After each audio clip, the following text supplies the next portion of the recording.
back in the Watergate days, back in the olden days, what they said is, okay, who knew what when? Right. So that's my question about Wells Fargo. How far up the line did this go?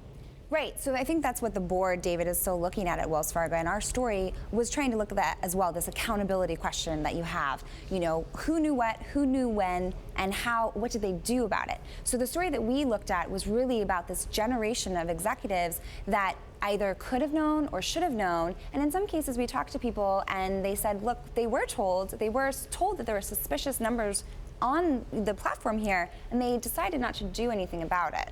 So do we have any instances that you're aware of where senior people specifically instructed lower people to create fake accounts? No, that would be the nuance.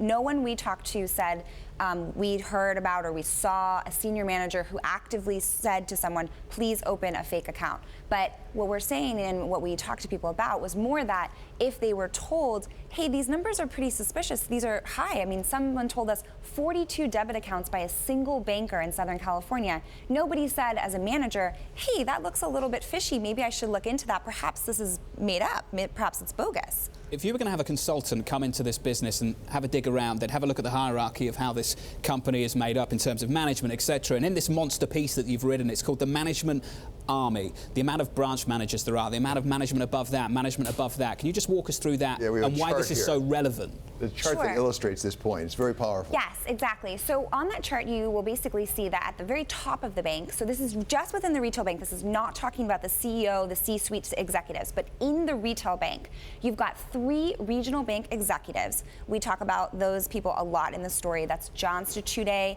and Lisa Stevens and another as well. And then you've got these 12 lead regional presidents plus the very senior regional presidents, so it's about 54 of those together. Those are all the people at the very top apparatus of the bank. And then beyond them, you even have these senior managers called area managers, about 120 of those.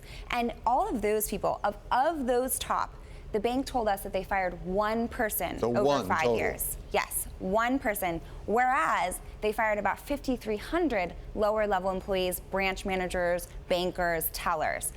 So our story is really focused on that question. Why was no one else at the top found to be accountable? So is the speculation this just never came up the food chain?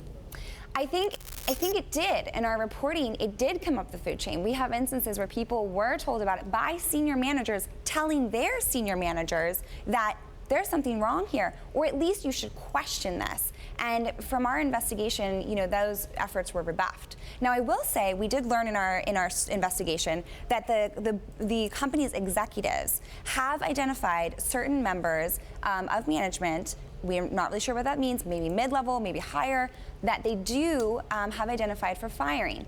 Will that happen? When will it happen? We don't know. Well, why haven't they fired them already?